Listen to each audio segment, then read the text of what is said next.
Hello, bienvenue dans ce nouvel épisode de J'ai peur, donc j'y vais, le podcast qui t'aide à te lancer. Je suis Steph, je suis coach. J'accompagne des personnes qui veulent donner un nouvel élan à leur vie, que ce soit personnel ou professionnel. Et je suis super heureuse de vous retrouver aujourd'hui pour le deuxième épisode de ce nouveau format qui a débarqué sur le podcast cette année, qui est un format plus court où je réponds à une question de l'un ou de l'une d'entre vous, d'un auditeur ou d'une auditrice. Et aujourd'hui, on va répondre à la question de Lisa qu'elle m'a posée sur mon Instagram Steph Blue Lips. Et sa question était: comment savoir si on a fait le bon choix? Je me demande toujours si j'ai bien fait de faire ce choix-là et si l'autre était mieux. J'ai choisi cette question cette semaine parce que je pense qu'elle va parler à beaucoup de monde. Je pense qu'on s'est toutes et tous déjà posé cette question, même après avoir fait un choix. C'est déjà pas simple pour beaucoup de faire un choix, ça peut être difficile, ça peut être stressant, ça peut être angoissant même de devoir faire un choix. Et parfois, du coup, on se retrouve à pas oser prendre une décision et rester là où on est. Donc on va rester peut-être dans un job, dans une relation, dans une ville qu'on n'apprécie plus forcément, mais ça fait peur de changer et donc on ne prend pas de décision alors qu'on avait envie d'autre chose. Et dans d'autres cas, on n'a pas le choix que de faire un choix, soit parce qu'il y a une deadline, soit parce que quelqu'un attend notre réponse, et ça peut être accepter une offre d'emploi, ça peut être saisir une opportunité, acheter un appartement, accepter une promotion, s'engager avec quelqu'un dans une relation amoureuse. Au bout d'un moment, on n'a pas le choix que de choisir, et donc parfois on se retrouve à faire un choix dont on n'est pas 100% certain, et dont on doute au moment de le faire. Et donc même une fois qu'on a pris cette décision, qu'on a accepté ce job, qu'on a signé ce compromis de vente, qu'on a choisi de s'engager avec telle personne, qu'on a choisi de s'installer dans telle ville ou tel pays, on continue de douter, on continue de se poser des questions, à se demander si on a fait le bon choix, si l'autre aurait pas été mieux. Et ça peut nous prendre beaucoup d'énergie à se poser 1000 questions auxquelles on n'a pas les réponses finalement. Donc déjà, la première chose que je veux vous dire, que je veux te dire à toi Lisa et à vous qui m'écoutez, c'est que c'est une bonne chose. C'est génial parce que t'as le choix. On a le choix. Si on se dit peut-être que l'autre aurait été mieux, c'est qu'on avait deux choix qui nous plaisent et que c'est pas. La question, c'est de savoir ce qui t'aurait le plus plu.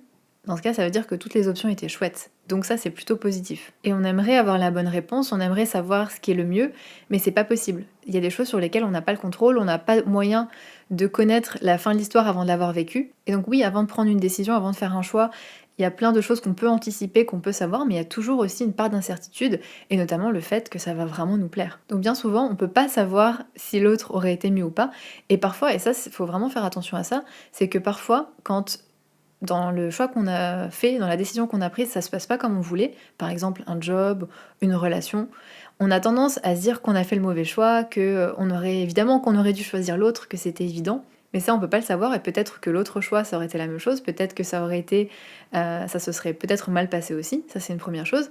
Et puis autre chose, c'est que quand on se dit ça, on a un recul, on a des informations qu'on n'avait pas au moment de prendre notre décision. Ça c'est super important, parce que c'est facile de se dire aujourd'hui j'aurais pu, j'aurais dû savoir, j'aurais pu faire différemment, mais en réalité c'est une erreur de raisonnement, c'est un biais cognitif du cerveau, qui a d'ailleurs un petit nom, qui est le biais de rétrospective.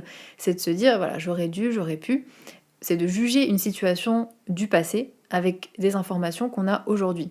Donc quand on a fait un mauvais choix, ou en tout cas qu'on a l'impression d'avoir fait un mauvais choix, c'est important d'en tirer les leçons, de comprendre ce qu'on a manqué, ce qui est effectivement ce qu'on a parfois omis de voir, les questions qu'on n'a pas posées, mais se dire j'aurais pu, j'aurais dû, avec des choses qu'on n'aurait pas pu savoir, qu'on ne savait pas, c'est pas productif. Ensuite, ce que je veux vous dire, c'est que le fait d'avoir pris une décision, parfois ça nous donne pas plus d'informations. Et c'est pour ça qu'on continue de douter. Et c'est tout à fait normal, c'est parce que le cerveau a besoin de certitude. Notre cerveau est super inconfortable de ne pas savoir ce qui va se passer. On a tout de suite tendance à anticiper, à imaginer, à se faire des scénarios, parce que le cerveau a horreur de ne pas savoir. Parce que qui dit incertitude dit potentiellement danger. Donc c'est pour ça qu'on ressent des doutes, des angoisses, des peurs, du stress, parce qu'on ne sait pas comment ça va se passer, et ça fait peur. Et c'est normal, le cerveau est câblé pour nous permettre de survivre, et le fait de ne pas pouvoir anticiper, ça nous met potentiellement en danger. Donc c'est important de comprendre que douter même après avoir pris une décision, c'est tout à fait normal. Et c'est aussi qu'il y a des peurs derrière. Très souvent, c'est la peur de faire le mauvais choix, de peut-être rater une meilleure opportunité, de regretter. Finalement, ce qu'on a peur, c'est de souffrir. Donc c'est important de se rappeler pourquoi on a pris cette décision. Pourquoi on a pris cette décision au moment où on l'a prise, avec les informations qu'on avait, avec l'état émotionnel et cognitif dans lequel on était, et se dire que au moment où on l'a prise, c'était la meilleure décision pour nous à ce moment-là. Et puis c'est important d'accepter que oui, il y aurait peut-être 10 voies possibles, 10 chemins possibles qui nous auraient tout autant plu et tout autant épanoui. Et c'est pas grave, l'important c'est d'en trouver un qui nous convient et d'être épanoui au quotidien, à l'instant présent, parce que si c'est le cas, on n'aura pas de regrets. Moi personnellement, c'était une grosse frustration que j'avais de me dire, ok, si je m'installe dans tel pays, ça veut dire que je pourrais jamais vivre, je sais pas, au Mexique, j'avais toujours cette question de qu'est-ce que je vais rater. Mais finalement, est-ce que c'est important quand on est et quand on fait quelque chose qu'on aime? Ce qui est important, c'est d'être bien au quotidien. Et donc on aura des regrets si on n'est pas bien du tout et qu'on se dit on aurait été mieux ailleurs. Mais si on apprécie le chemin, on n'aura pas de regrets. Oui, il y aurait eu plein d'autres choses qui auraient été très fun et très chouettes, et peut-être qu'on pourra les faire un jour et peut-être pas. Et c'est pas grave parce que finalement, prendre une décision et avancer, c'est beaucoup mieux. Et je le dis vraiment par expérience, c'est beaucoup mieux et c'est beaucoup moins douloureux que de rester sur place à contempler toutes les options qu'on a et à pas avancer parce qu'on n'ose pas choisir. Et ça vraiment, c'est quelque chose que j'ai vécu et qui est très douloureux. Donc c'est génial que tu aies déjà pris une décision. Et je pense que là, ce qui est important maintenant, c'est t'engager. T'engager envers toi-même à tout donner, à tout faire pour que ça marche, à te donner les moyens. Parce que parfois, on peut avoir pris une décision ou fait un choix qui était sans doute très bon, mais on est tellement dans le doute, tellement dans les interrogations qu'on n'y va pas à fond, qu'on reste un peu dans notre tête et que du coup, ça se révèle pas forcément top, mais pas parce que ça l'était pas, mais parce qu'on n'a pas tout donné. Et qu'on était en train d'essayer d'avancer, mais tout en regardant dans le rétro. Et si vous conduisez et vous essayez d'avancer et que vous êtes constamment en train de regarder dans le rétroviseur de votre voiture, vous allez finir par rentrer dans le mur, et c'est normal. Parce que quand on est toujours avec des et si, et qu'on regarde le passé et ce qui aurait pu être, on n'est pas en train de profiter de ce qui est actuellement.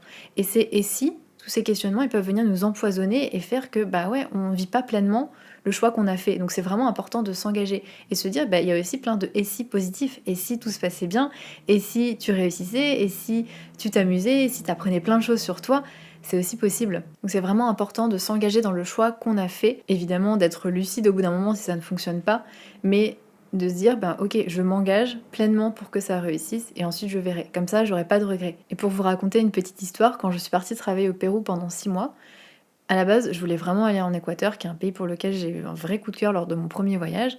Et quand je suis arrivée au Pérou, à Cusco, il y avait plein de choses qui m'ont fait douter, la ville qui est immense, le bruit, la pollution, et donc des petites choses finalement, mais j'ai commencé à me rappeler que oui, peut-être que j'aurais dû aller en Équateur à la place.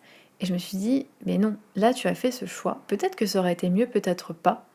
Et au final, là, ce qui est important, c'est de se demander, mais est-ce que ce que je suis en train de me dire, c'est utile? Est-ce que ça m'aide à apprécier mon quotidien, à avancer?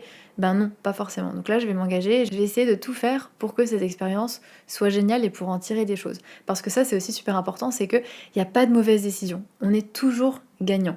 Souvent, on a peur, quand on prend une décision, qu'on fait un choix, de perdre quelque chose, de perdre une autre opportunité, de perdre du temps, de perdre de l'argent.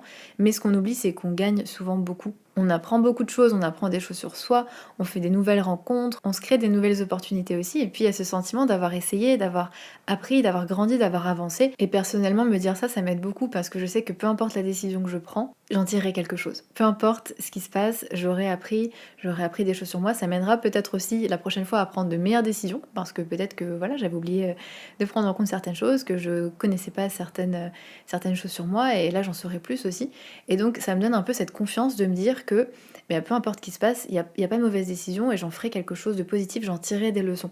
Et puis de me dire que je peux toujours changer d'avis, parce qu'on a souvent l'impression que quand on s'engage et quand on prend une décision, c'est irrévocable.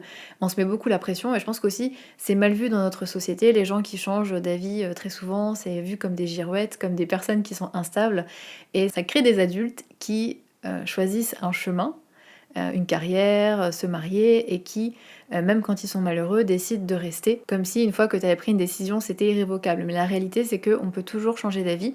Évidemment, parfois, ça demande de passer par un certain niveau d'inconfort. Ça peut être parfois, oui, de vendre son appart, de devoir démissionner, de devoir rechercher un nouveau job, de se retrouver célibataire, de chercher un nouveau partenaire. Mais c'est possible.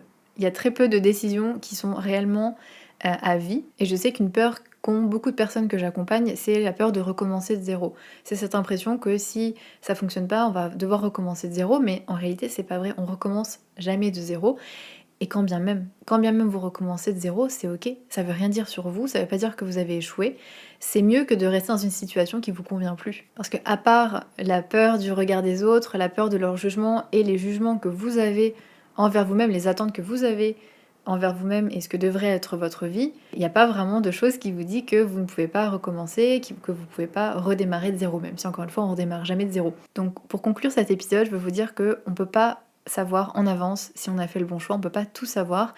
Et le seul moyen de le savoir, c'est de se faire confiance, de s'engager pleinement, de s'autoriser à vivre ce qu'il y a à vivre et de ne pas regarder constamment dans le rétro, d'accepter aussi d'avoir des doutes parce que c'est normal d'avoir des doutes et ça n'empêche pas d'avancer. Les doutes n'empêchent pas d'avancer et de profiter, et c'est de les mettre de côté et de se faire confiance aussi pour se dire que si ça ne fonctionne pas, vous saurez rebondir, vous saurez vous en sortir et vous avez plein de ressources pour ça. Sur ce, j'espère que cet épisode vous a plu. N'hésitez pas, maintenant je sais qu'on peut noter les podcasts sur Spotify. Donc si vous écoutez ce podcast sur Spotify, n'hésitez pas à laisser 5 étoiles, ça me ferait hyper plaisir. N'hésitez pas à m'envoyer vos questions sur Instagram ou par mail, je vous mettrai tout dans la description du podcast. Et je vous dis à la semaine prochaine. Ciao!